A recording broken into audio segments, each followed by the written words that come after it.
Vamos ler alguns versos a partir do verso de número 1.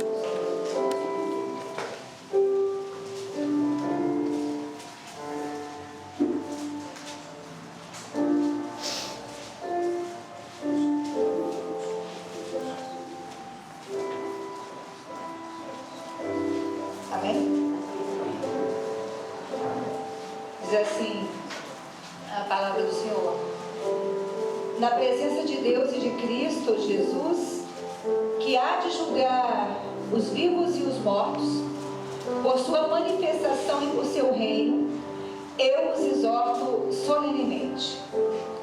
Pregue a palavra, esteja preparado a tempo e fora de tempo, repreenda, corrija, exorte com toda paciência e doutrina, pois virá o tempo em que não suportarão a sã doutrina, pelo contrário, sentindo colseira nos ouvidos segundo os seus próprios desejos, juntarão mestres para si mesmos. Eles se recusarão a dar ouvido à verdade, voltando-se para os mitos. Você, porém, seja sóbrio em tudo, suporte os sofrimentos, faça a obra de um evangelista, cumpra plenamente o seu ministério. Eu já estou sendo derramado como uma oferta de bebida. Está próximo o tempo da minha partida. Combati o bom combate, terminei a corrida e guardei a fé. Agora me está reservada a coroa da justiça, que o Senhor, o justo juiz, me dará naquele dia, e não somente a mim, mas a todos os que amam a sua vinda. Feche os teus olhos. Senhor, Espírito Santo, nos entregamos ao movimento da Tua presença dentro do nosso ser. Que haja liberdade no meio da congregação. Vai derrubando todas as barreiras. Visita as barreiras mais íntimas e mais profundas. Que não haja barreira capaz de impedir a Tua voz.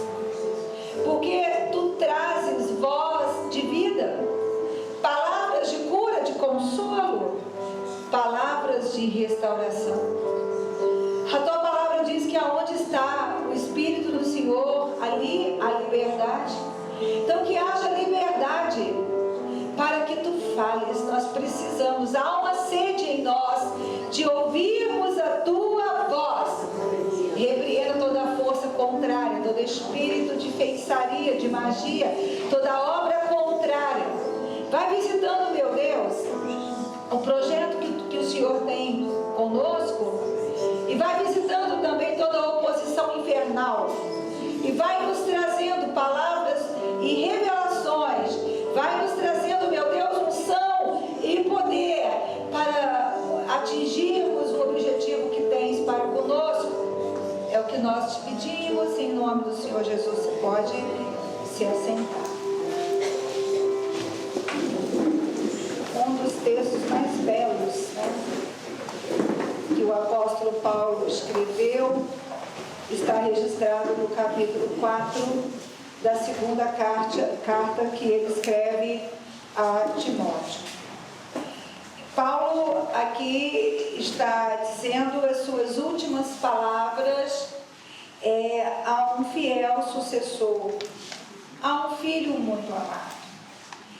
Últimas palavras de uma vida que em um momento da sua história foi completamente direcionado para o louvor da glória de Deus. Você conhece a história do apóstolo Paulo.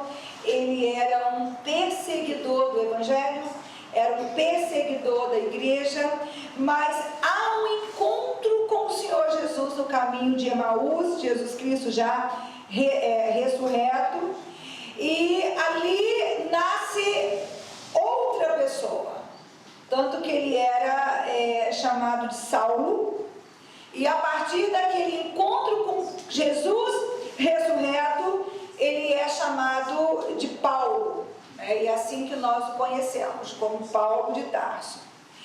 Este moço, que no sentido de conhecimento nunca foi inocente. O apóstolo Paulo, ele era fariseu, um profundo conhecedor da Torá. Ele conhecia a palavra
marcas fortes do caráter do apóstolo Paulo é sobre o que eu quero falar nesta noite. A capacidade de romper com o passado para receber o novo de Deus. Para construirmos algo novo em Deus, temos que jogar o velho fora. Para construirmos aquilo que o Senhor planejou para nós. Você já parou e se perguntou qual é o projeto de Deus para a sua vida? Ou será que nos perdemos nos sofrimentos pelos quais passamos? Ou será que nos perdemos na força dos nossos próprios desejos? Ou será que nos perdemos seguindo as nossas próprias emoções? Todas essas coisas nos deslumbram realidades, mas nenhuma das realidades deslumbradas refletem o que Deus verdadeiramente tem para nós. E o que Deus verdadeiramente tem para nós, o que Deus verdadeiramente tem para nós, só é possível conhecer através da revelação. O Espírito Santo vai nos revelando a sua própria palavra, dentro do contexto da nossa própria história. Então nós vamos conhecendo qual é o verdadeiro sentido da nossa existência. Muita gente quer receber o novo de Deus. Muita gente quer subir de nível. Muita gente quer conquistar lugares mais altos, mas não querem romper com o passado. Ficam presos, retidos ao passado. E é necessário deixar o passado a fim de abrir espaço. Tem que abrir espaço para aquilo que o Senhor verdadeiramente planejou, aquilo que é projeto de Deus para mim e para você.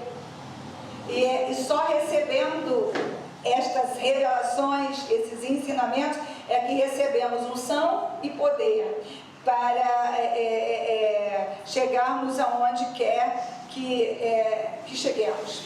E Paulo começa a deixar conselhos para o Timóteo.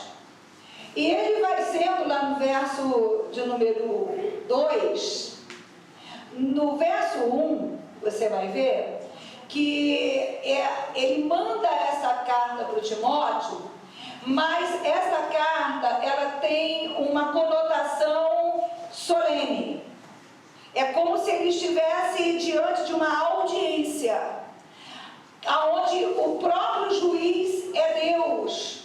E o que está sendo julgado é o que ele fez em Cristo para a glória de Deus. Quando ele diz assim, na presença de Deus e de Cristo Jesus, que há de julgar os vivos e os mortos, por sua manifestação e por seu reino. Ou seja, Cristo vai voltar. Olha, Timóteo, eu estou escrevendo, mas as coisas que eu vou relatar, elas serão completamente plenas quando Jesus Cristo vier na sua parousia, quando ele volta.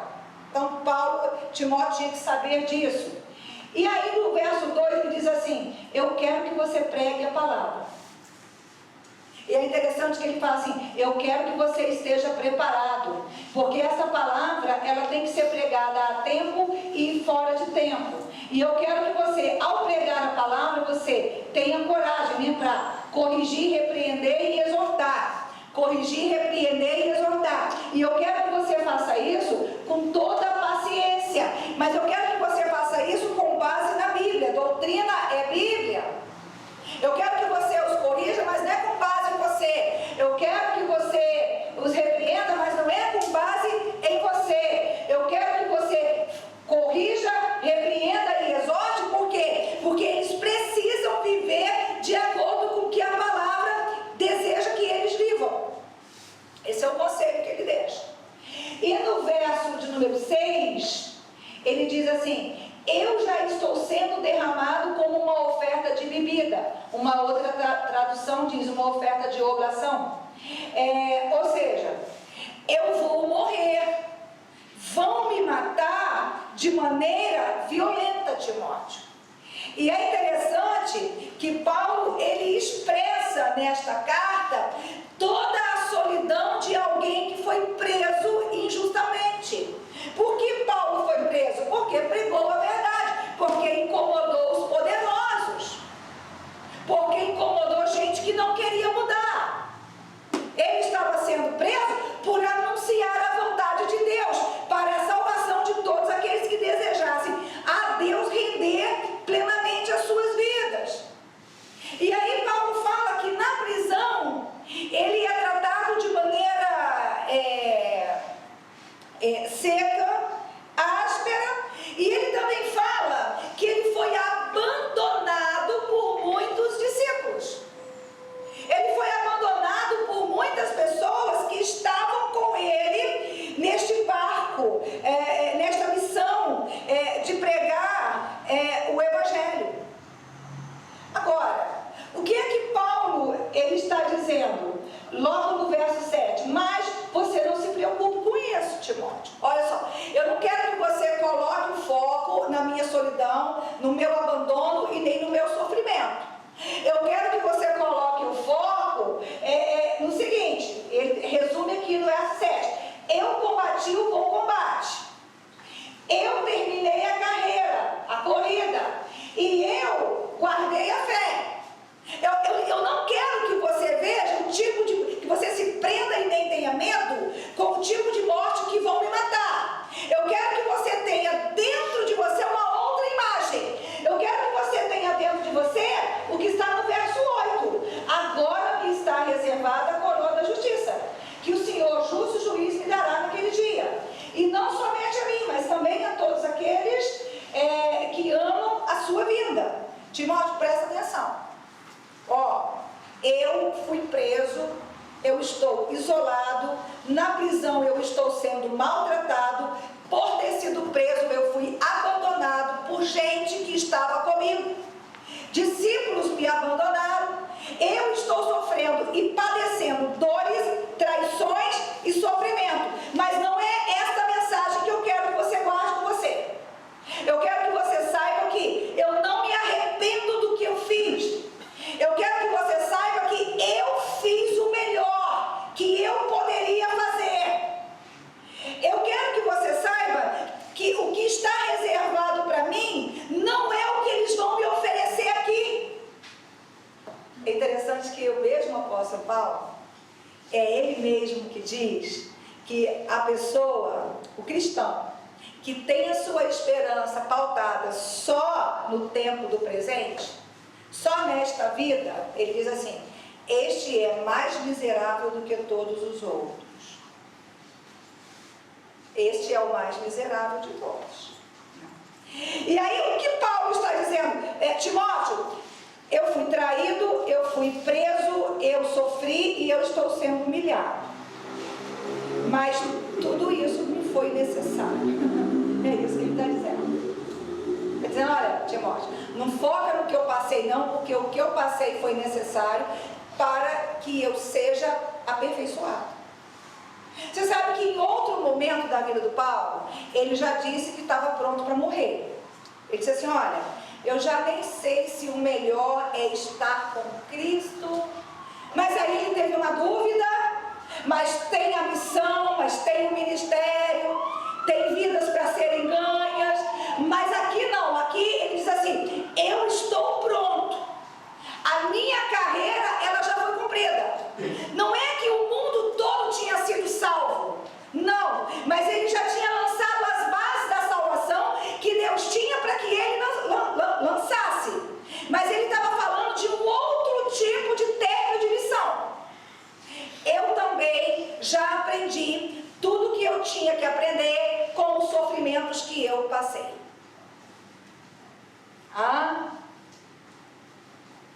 Timóteo, fui preso, humilhado e abandonado. São coisas muito fortes, né?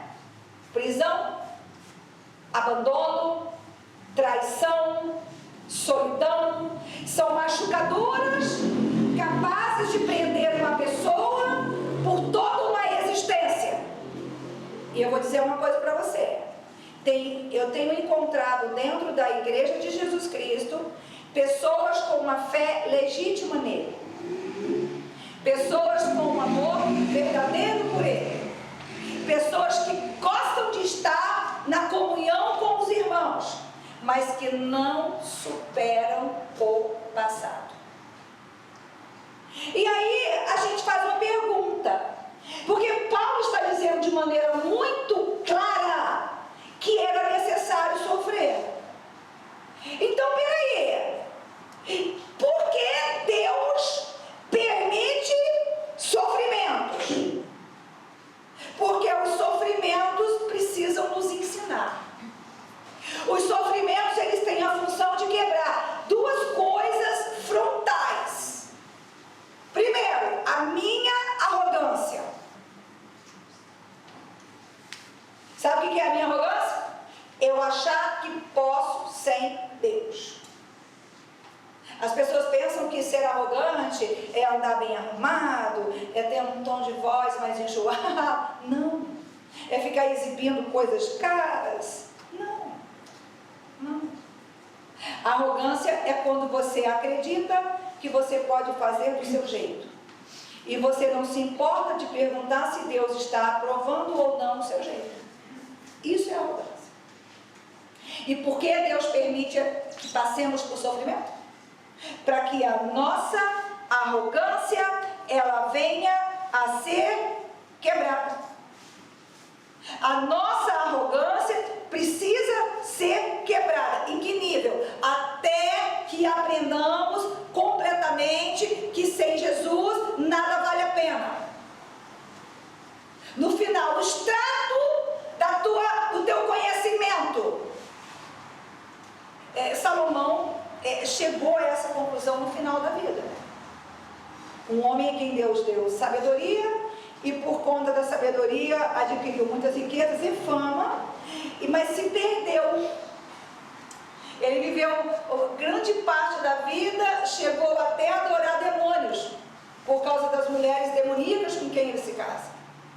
E no final da sua história ele faz uma reflexão. E ele diz assim: vaidade de vaidade, tudo é vaidade. E ele diz que a única coisa que tem sentido nessa vida é temer a Deus e guardar os seus mandamentos.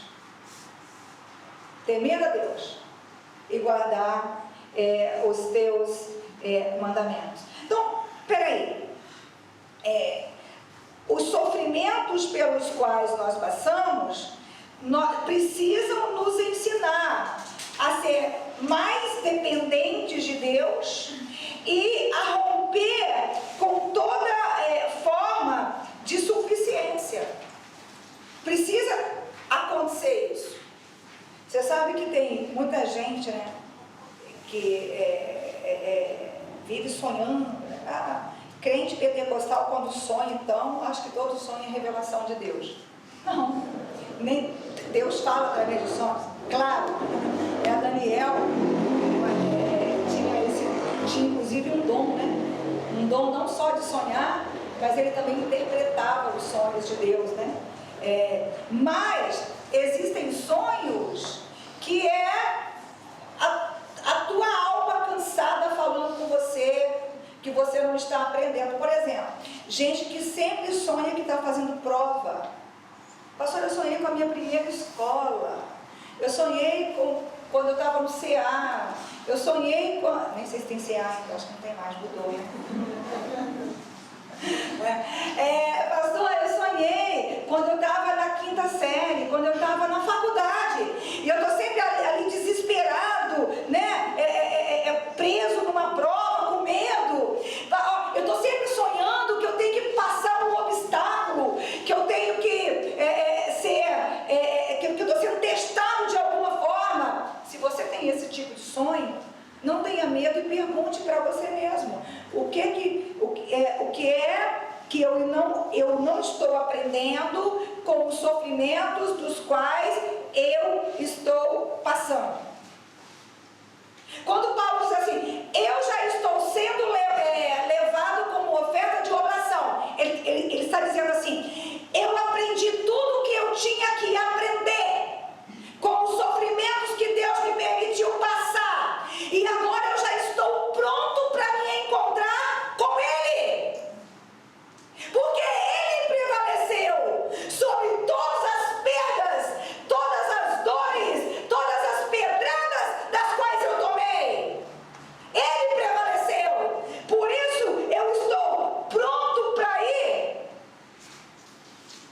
Quem não vence os sofrimentos do passado não consegue avançar para o futuro que Deus tem proposto para ele.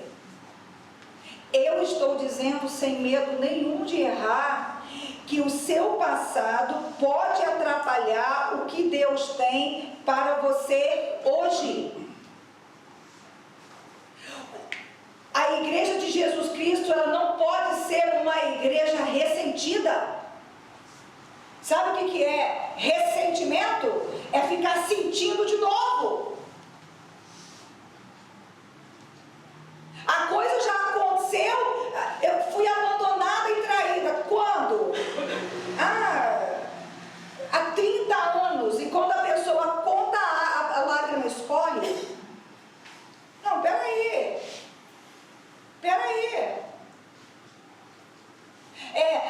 Não importa o tamanho do sofrimento e nem a dificuldade do sofrimento. Um dos nomes dados ao Espírito Santo é Consolador.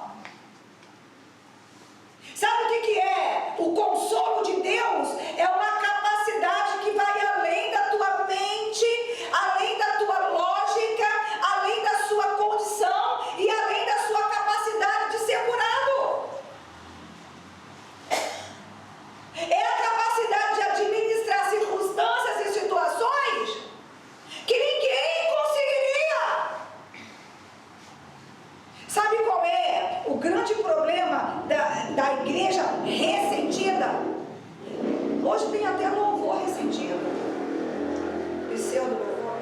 Porque nem tudo que é gospel é bom, tá? Nem tudo que é gospel Deus aprova. Tem que estar de acordo com as escrituras.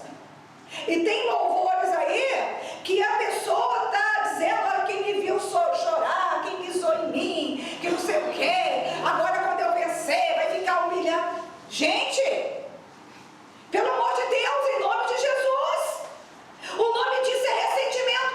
Isso não é fé viva, não é a voz de Deus. Isso vai te atrapalhar a receber o que Ele tem para você. Pastor, eu queria, como é que eu posso saber se eu tenho uma fé verdadeira ou se eu estou preso no meu passado? Aí tem algumas coisas. Por exemplo, você é uma pessoa vitimista? Tudo você atribui ao outro, o outro é culpado, tudo é por causa do outro. O seu ser, né, reflete ao mal que te fizeram ou ao amor de Cristo que você encontrou. A gente tem que parar e pensar. Quem olha para mim, os meus sentimentos, as minhas ações, a minha simpatia, ela reflete as perdas, as culpas que eu carrego, as rejeições, as traições, ou o amor que eu encontrei em Cristo?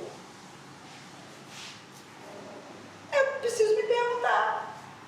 Outra coisa, as suas orientações para vencer na vida são sonhos seus ou é para provar para alguém que você é capaz? Não, porque agora eu quero ver pisar. Não me convidou para a festa, agora eu sou o dono da festa. Deixa eu dizer uma coisa para você. As conquistas que o Senhor tem para você, elas não são respostas a nenhuma rejeição, a nenhuma humilhação, a nenhuma palavra terrível, a nenhuma falta de amor que tiveram com você, não.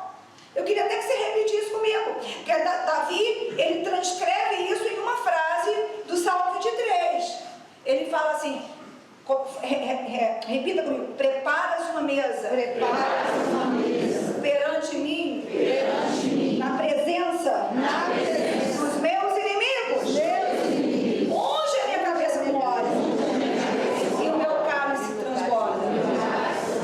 Quem exalta a tua cabeça é Deus. Amém. Aleluia. O que Ele tem para você não tem nada a ver com o que fizeram contra você.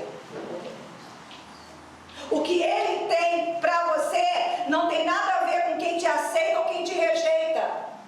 que Ele tem com você é com você. E você precisa aceitar o perdão de Cristo. Numa cena, levaram até Jesus uma mulher pega em flagrante adultério, que pela lei da época ela deveria ser apedrejada em praça pública, e já havia muitos homens com pedras para atirar naquela mulher.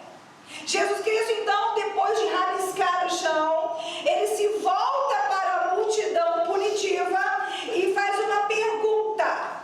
Ele diz assim: quem nunca cometeu pecado, pode atirar a primeira pedra. Que seja o primeiro a atirar a pedra, aquele que nunca pecou. E todos abaixam a cabeça, se silenciam e deslocam, vão embora. E Jesus, quando se reporta àquela mulher, ele pergunta assim: onde estão os que te acusavam? Ninguém te condena? E eu queria que você repetisse comigo a fala dele para ela. Nem tampouco. Nem tampouco. Eu te condeno. Eu te condeno. Repete de novo. Nem tampouco. Nem tampouco. Eu te condeno. Eu te condeno. Vá. E não peques mais. Será que nós temos capacidade, temos assimilado e assumido verdadeiramente o perdão de Cristo sobre as nossas vidas? Ontem eu atendi uma pessoa e o Espírito Santo me deu uma experiência muito bonita que eu queria compartilhar com vocês. Trata-se de alguém do ministério, alguém que prega a palavra há muito tempo.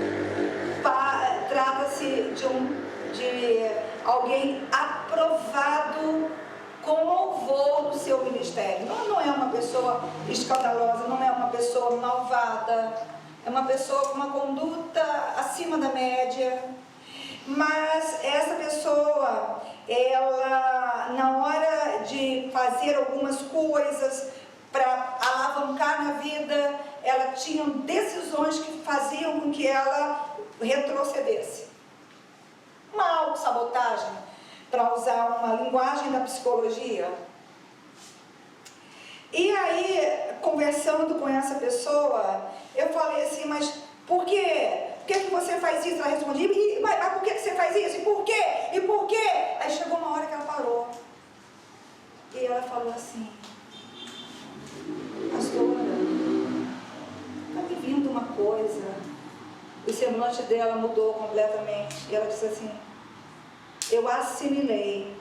Engraçado, nunca percebi isso. Eu acreditava que eu era uma pessoa mau caráter.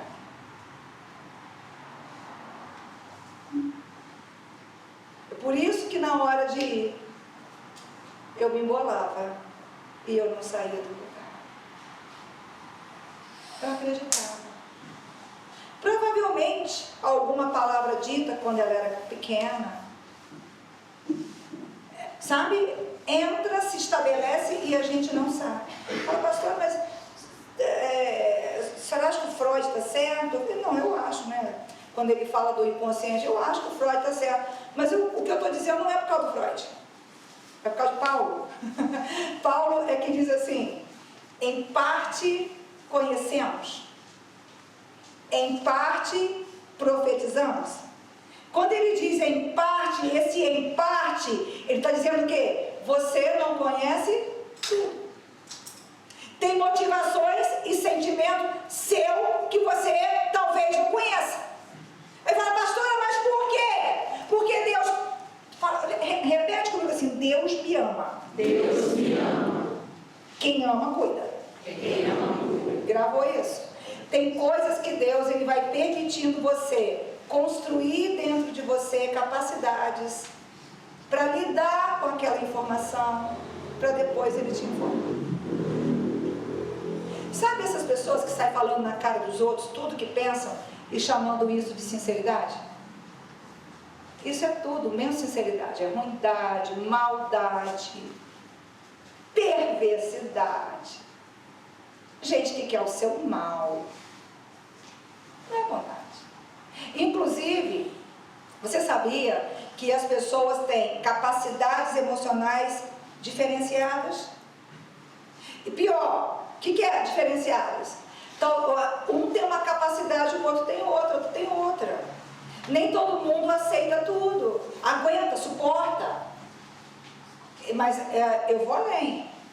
Além de nós termos capacidades, né, diferentes, por sermos diferentes, as nossas capacidades, elas são flutuantes. Um dia você está forte, outro dia você não está tão forte assim. E eu vou além. Às vezes você está frágil e você não sabe que está frágil. Então, antes de você ir descarregando o teu lixo em cima dos outros, faça-se a seguinte pergunta: como será que essa pessoa está hoje? Para você nunca dizer na cara do outro o que o outro ainda não está preparado para encarar. Aí você vai dizer assim: ah, mas na hora de fazer, você não é Deus. Nós não temos o direito de julgar. Nós não somos juízes. Não nos foi dada esta incumbência. Por isso que a palavra diz que aquilo que a gente não faz, que quem não faz em amor, peca. Agora, por que a maioria dos cristãos não avançam? Porque não fazem as pazes com o passado.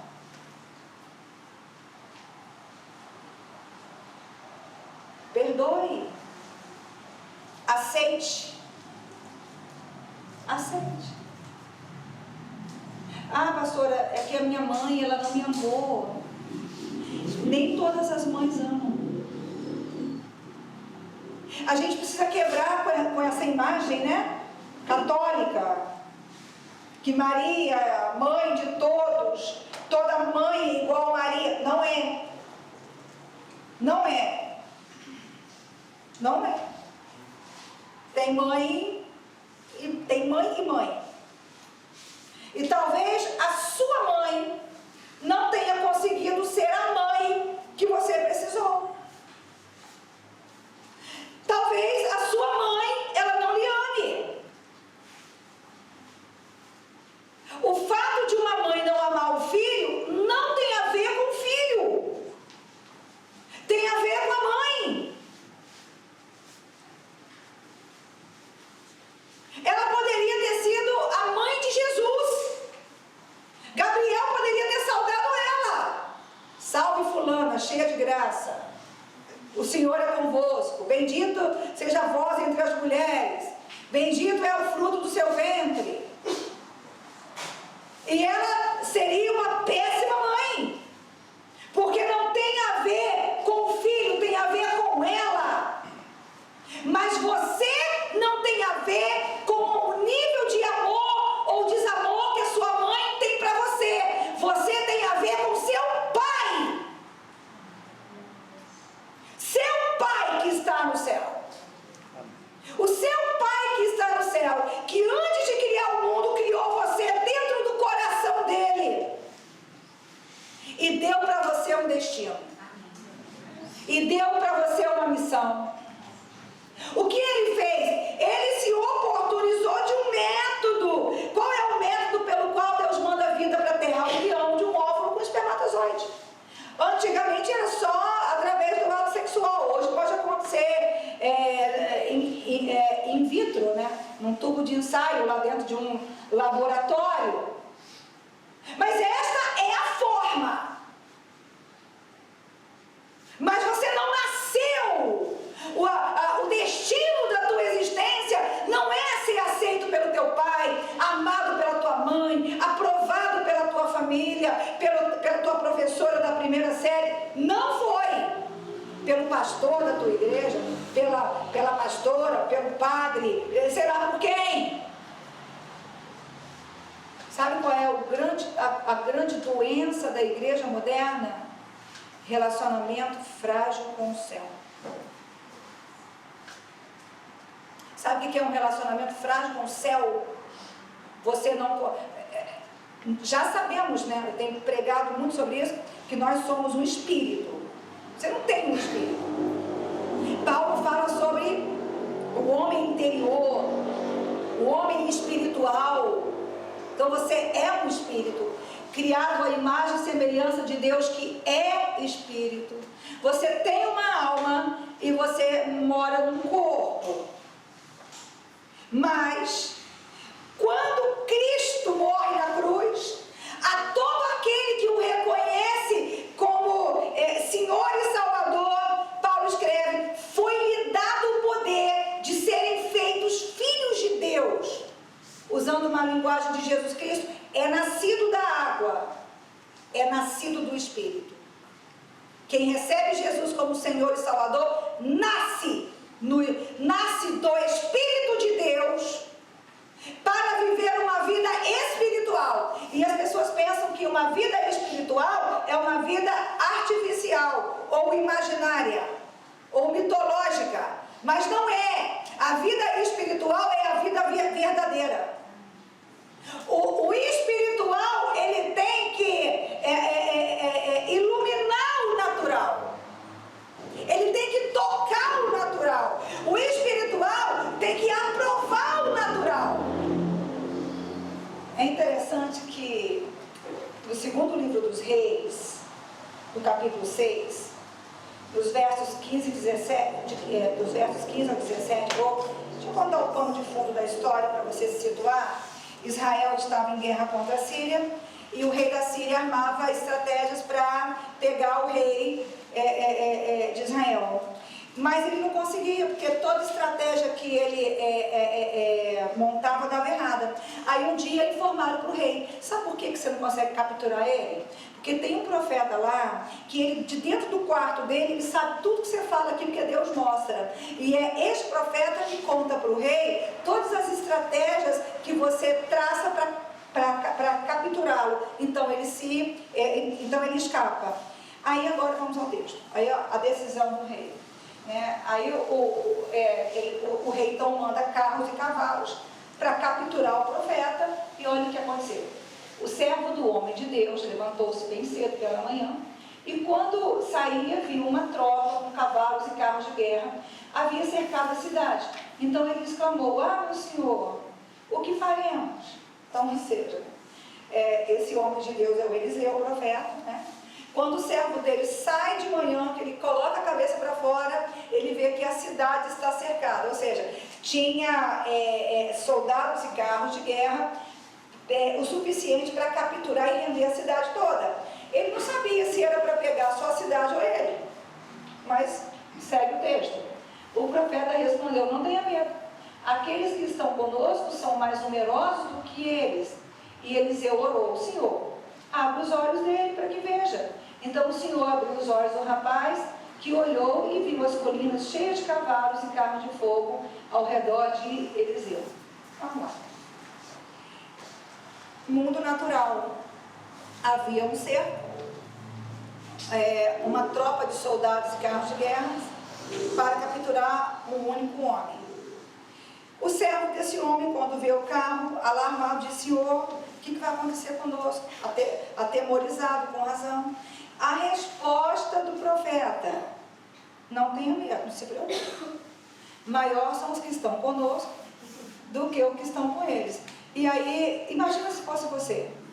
Você olhar assim, quem está aqui mesmo, eu, o senhor e eu, 1, 2, 2, 1. Vamos ver? A conta não fecha, não é? Mas aí o profeta fez uma oração: abra os olhos do Espírito.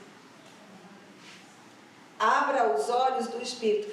Quando eu leio esse texto, eu sempre penso em mim, né? Eu fico pensando, se fosse eu no lugar do servo do profeta, eu acho que no primeiro momento faria igual ele: meu Deus, meu Deus. Mas se eu visse as tropas, eu acho que eu faria até cair. Você não me pega. Que você precisa entender? Aquele que recebe Jesus, ele recebe a capacidade de perceber a realidade espiritual. Você tem que entender que a tua fé é como um portal. Existem duas realidades. Paulo estava preso, abandonado, traído, sendo surrado, e a gente sabe que ele ia ser decapitado em praça pública. Ele também sabia. Realidade natural. Mas ele deixou para Timóteo muito claro a sua realidade, o quê?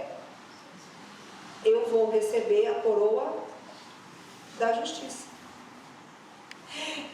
Lá no verso 1, ele fala que ele está falando diante da presença de Deus. Fala assim comigo, o que há de julgar? O que há de julgar? Vivo e morto. Vivo e morto. O que Paulo está dizendo para Timóteo, considerando todo o contexto?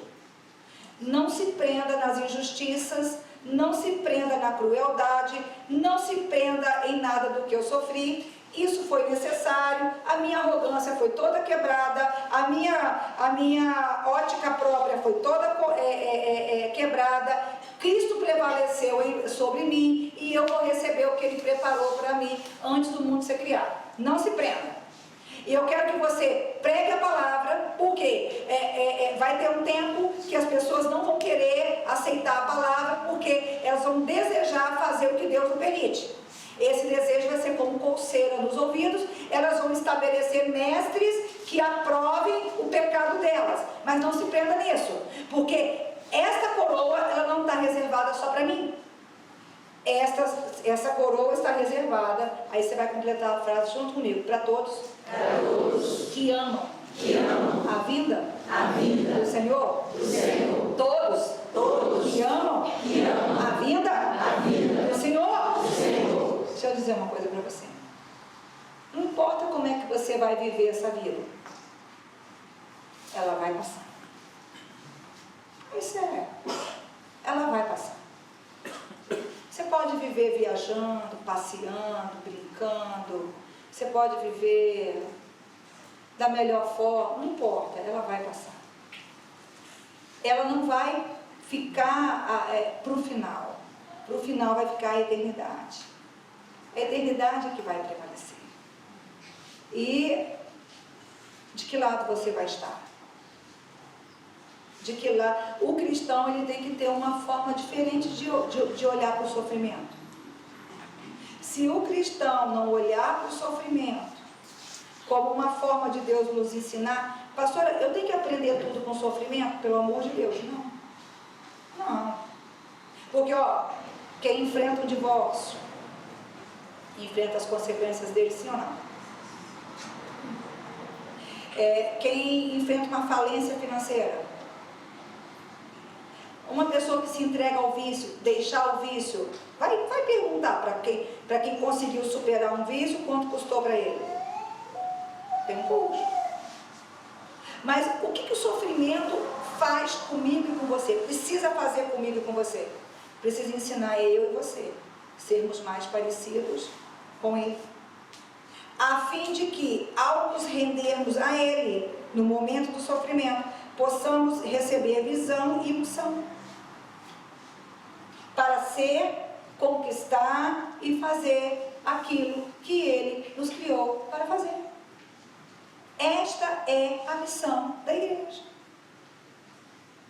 Você precisa ver o mundo espiritual. Pastora, como? Se você é crente só porque vem na igreja, meu Deus. Não. Você precisa orar. Você sabe que quando você ora, você joga lá para o mundo espiritual. Você sabe que o mundo espiritual é movido pelas suas palavras, né? Eu ia ler números aqui para explicar de novo, mas não vai dar. Deus mandando Moisés dizendo para o povo que vai fazer exatamente o que eles falam. Suas palavras é que definem o seu futuro. Quando você ora segundo a palavra que você entende, você manda para lá aquilo que você entendeu que você quer que Deus faça, que Deus quer fazer. Então aquilo vai ganhando força, vai ganhando poder, o Espírito Santo vai se envolvendo com o que você vai falando e ele vai alterando a sua vida. Mas aí tem que ir menos na rede social, tem que falar menos mal da vida alheia, tem que reclamar menos, porque ou você ora ou você fala mal, ou você ora ou você reclama.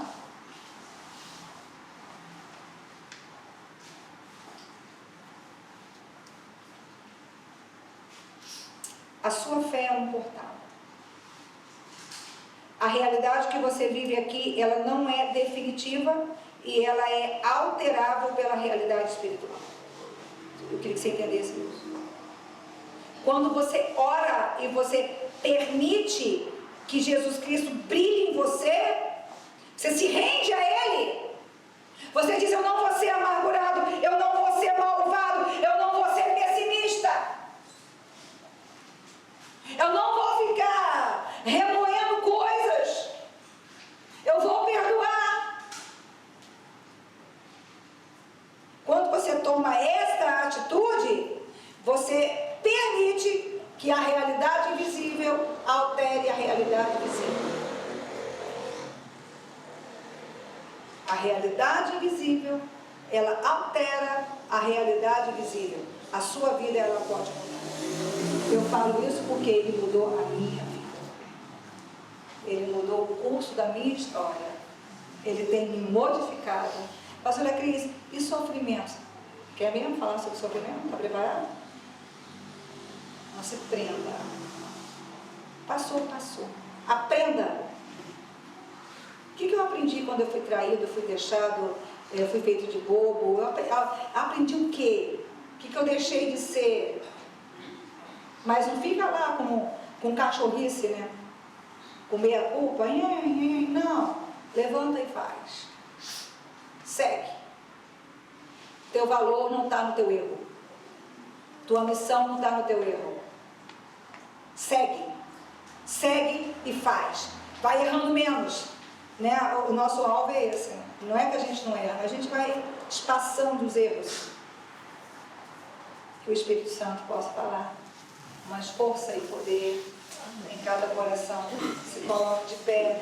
Nós estamos vivendo numa época aqui na igreja em que o Senhor, Ele está nos mandando palavra, Ele está nos mandando unção, Ele está nos mandando poder, porque Ele quer que sejamos o que Ele nos criou para ser. Você tem que quebrar dentro de você a prevalência da tua opinião, da tua vontade, do teu achismo e se render. A igreja precisa aprender a se render ao Senhor Jesus Cristo. Para orarmos, Isaías 43, verso 18. Eu queria que você pensasse nesse texto.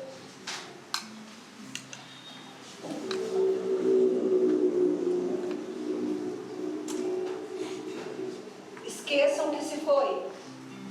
Não vivam no passado. Vejam, estou fazendo uma coisa nova, ela já está surgindo. Glória a Deus. Vocês não percebem? Até no deserto vou abrir um caminho e riachos no rio. Caminho no deserto, riacho e é uma coisa que não existia. E aí eu queria que você entendesse o seguinte: aquilo que não existe, que ninguém nunca ouviu falar, se Ele disse, Ele vai fazer na tua vida. Levanta sua mão direita para o alto. Pede ao Espírito Santo para consagrar a tua mão. Você pode ir na direção que você quiser. Mas se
sua cabeça está o teu cérebro, e o teu cérebro é a sede da tua alma.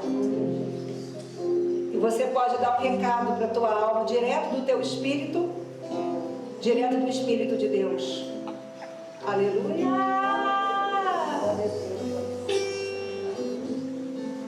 Aleluia! Eu queria que você entendesse que você é um valente de Deus. E os valentes nunca param de lutar. Pedi para o Ministério de Louvor cantar essa música bem baixinho. E eu queria que você começasse a determinar sobre a sua mente. Sua mente. E se você tiver fé, pode te chamar pelo seu nome mesmo. Adelusa Cris, em nome de Jesus Cristo. Eu ministro sobre você a unção do Espírito Santo. Aquele que conhece as profundezas de Deus. Aleluia! Ele conhece as profundezas de Deus. Oh, glória! Ele conhece o teu espírito.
oração agora.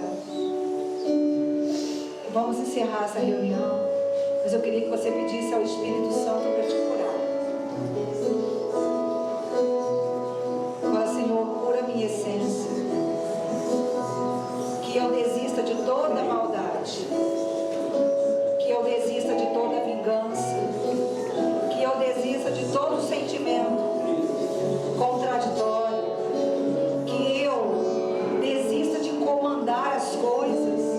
Pare de julgar as pessoas. Fala com o Espírito Santo agora. Me cura, Senhor. Me cura da doença de julgar pessoas. Quando você julga pessoas, você acaba com o futuro que Deus tem para você. Você entende tudo errado. Você perde força. Você joga fora o que Deus te deu. Você não consegue avançar. Fala, Senhor, foi muito difícil. É difícil olhar para a vida. Tem pessoas que perdem pessoas, né? Pessoas assassinadas. Coisas muito difíceis. Coisas com capacidade de matar partes do nosso ser. E aí a gente fica vivendo com áreas mortas dentro do coração.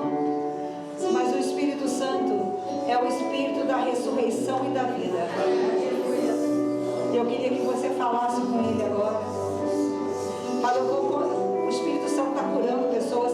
Tem pessoas que vão conseguir ganhar dinheiro, vão conseguir fazer projetos, vão conseguir se curar. Fala, Senhor, me cura. Me cura, me cura. O teu Espírito é cura. Me cura. Me cura, Senhor. Me cura. Essas emoções desordenadas, me cura. Essa raiva, essa pirraça que me domina, me cura, Senhor.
de todo incidente.